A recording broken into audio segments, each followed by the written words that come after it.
Hey guys, welcome back to Feliciano 96 Pod Fix. I am here bringing you another fic. This one's a little short guy, sitting at 1,684 words by Lakeside Daisy. The title of this one is You, Me, and This Giant Fish Tank. It's super cute. It's super short, so I'm not going to give you too many of my thoughts until the end, but it is super cute. The author does reference a real-life aquarium that they're thinking of when writing this, so I'll include pictures of the aquarium and obviously my fan art piece for it. That little tidbit out of the way, here is the summary. Ochako does not like the aquarium or fish very much, but it's Mina's birthday, so it's Mina's turn to pick the activity. Somehow, she winds up going back many more times, all thanks to a cute girl hosting the reef show. Ooh, would you look at that octopus? It's so goopy. Mina crowed as she pressed her face up to the tank, where a cranky-looking octopus scuttled to a tiny cave. An octopus is technically soft-bodied, not goopy, Momo said, though this one does look sort of goopy. Whatever it is, can we please move on? He's creeping me out, Uraraka complained. You said that about the lobsters, parrotfish, eels, and starfish too, Ochako. Jiro muttered dryly. Yeah, Ochako, lighten up. It's my birthday. I wanted to come here, Mina whined. You got to pick last time. We only just got a couple more things to look at. Might I suggest the reef event? It's only 5 minutes long, and it should start soon, Momo said, leaning over Jiro's shoulder to look at the map of the aquarium. Sounds fun, Mina chirped. I'll be there in a minute, Uraraka said. The octopus had emerged from his cave to glare at her. I think I want to get a few pictures of this guy. The others shrugged and left. Meet us by the Caribbean tank once you're done, Momo called as she made her way down the ramp. Uraraka whipped out her camera and got as close to the glass as her nerves would permit. Before she could take the photo, the octopus shot a jet of ink into the water. She yelped and scurried away to the upper viewing level of the giant Caribbean exhibit. She was not a fish person in any capacity, but she had to admit that the tank looked incredibly relaxing. Swirling stalks of seaweed floated calmly in the cylindrical tank as colorful fish darted between the plants and the corals that dotted the bottom. A turtle swam in front of her towards the lower level, where the host of the reef group was explaining something to the assembled group.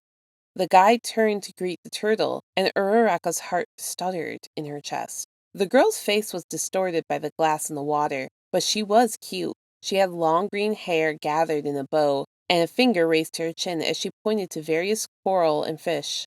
Uraraka hurried down the ramp to where Mina, Momo, and Jiro were watching the host show an anemone to the crowd. They gasped appreciatively at the sight of its long tentacles swaying in the current. Then the show was over and the host was gone. The people gathered around the exhibit began walking towards larger galleries or back up to the gift kiosk in the coffee shop. Uraraka stayed rooted in place, staring at the spot where the girl with the long green hair had stood a moment before. Jiro tapped her shoulder. Earth to Raka, she said. We're going to the shark tunnels now. Or are you too busy fantasizing about the invitations for your wedding to Tsuya? Uraraka snapped out of her trance. Her name is Tsuya? Oh, that's such a pretty name. She's lost it, Jiro whispered to the other two. Mina grabbed Uraraka's hand and led them down the hall towards a large gallery containing several smaller touch tanks and the gigantic shark exhibit. Uraraka let out a small shriek of alarm at the sight. Nope, no sharks for me. Thank you. I'll just stay out here with the touch pools. Oh, Mina gushed. There's a touch tank? I want to see it. Uraraka still didn't like fish, yet she was back at the aquarium again, a month later, watching Tsuya lead a turtle feeding show to the amusement of several small children. She tried to get a friend to come and make her crush seem less hopeless, but Mina, Momo, and Jiro had a date planned. Todoroki and Midoriya were looking for apartments. Toru was in Shanghai for a family reunion. Ito was visiting his brother, and Mei was competing in a robotics competition. It looked like she was alone in her quest to talk to Tsuya. The average leatherback sea turtle can live up to 30 years old, Tsuya stated. The oldest turtle in our exhibit is only 20, however. What's she eating? Cried a small girl near the front. If you look closely, it's a jellyfish. When sea turtles eat them, the venom the jellyfish makes won't sting them, she explained as the children oohed and awed over the fact. After Turtle Talk, as the brochure called it, was over, Uraraka sat on the bench next to one of the touch pools with a carton of water in her hand. The gallery was mostly empty, with only a few children and their parents in sight, so she decided to take a look into Starfish Cove, the least slimy-looking touch tank. Tentatively, she reached in to tap a sea star on the arm. To her surprise, it didn't feel slimy at all. Instead, it almost felt spiky. She tried another starfish. The same result. That actually wasn't terrible, she thought as she leaned further in to look at the crab touch tank. Once again, it wasn't slimy. The crab's shell was smooth and solid instead. She got to her feet and gathered up her stuff to go home for the night. "Excuse me, miss," someone called to her. Uraraka whipped her head around to see who had been speaking to her. It was Tsuyu. "Oh, hello. Is something the matter?" "Sorry if I'm being too forward, but your shirt's been soaked all the way through." Uraraka looked down at her chest. Sure enough, there was a water stain on her blouse that had made her undershirt completely visible. She groaned. "Well, that's just great. What am I supposed to wear home?" she cried. "Well, I have a spare set of clothes in my locker. They might fit you," Tsuyu offered. "I can go get them and bring them out here for you to try on." "You would do that? Thank you, Tsuyu. You're a lifesaver." "No problem. Just head to the bathroom and I'll be right back." Tsuyu's clothes were a little snug, but they'd do just fine for the train ride home. She stepped out of the bathroom with her wet shirt tucked into her purse. "Thank you so much. Is there anything I can do to repay you?"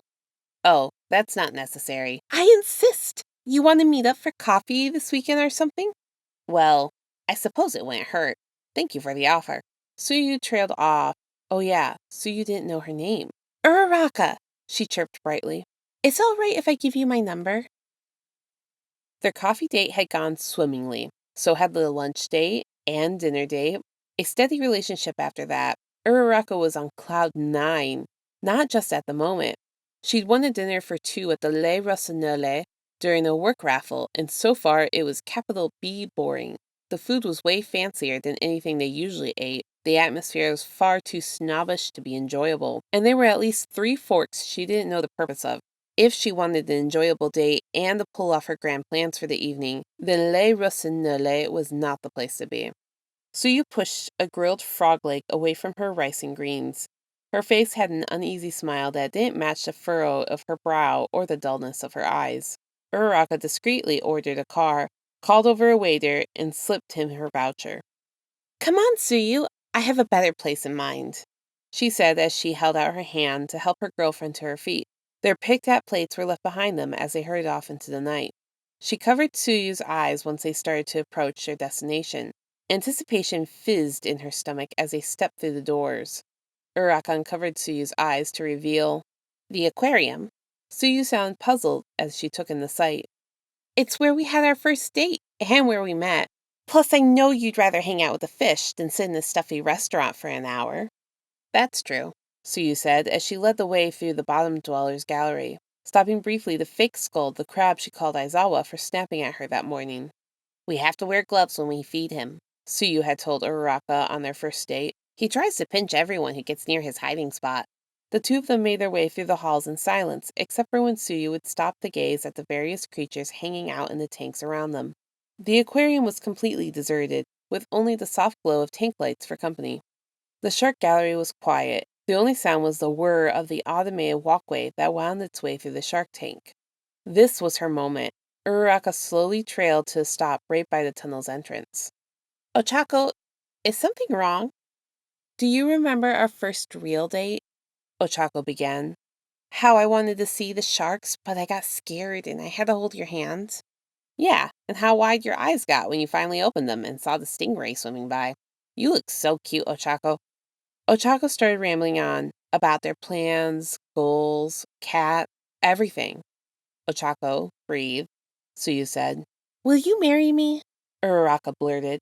Will I what?" "Will you marry me?" Uraraka clasped her girlfriend's hands in her own for a moment before reaching into her pocket to fumble for the ring she'd been carrying. She pulled it out and opened the box to reveal a little silver band decorated with blue-green stone. "Ochako, yes," Tsuyu cried. Ochako grinned like a lovesick fool as she slid the ring onto Tsuyu's finger. They stepped into the walkway and Ochako grabbed Tsuyu's hand. "Oh no, Tsuyu, this is scary," she said with a grin. "Will you hold my hand?" Tsuyu leaned her head on Ochako's shoulder. Yes, she sighed. Thank you guys so much for listening to that. I just kind of want to give you guys a little bit of the notes here. The author notes in their closing statements that they kind of uses for an info dump on fish. I think that's super cute. Honestly, it's perfect for Ochako X Tsuya fic. It's just so cute and wholesome that that's their inspiration for this.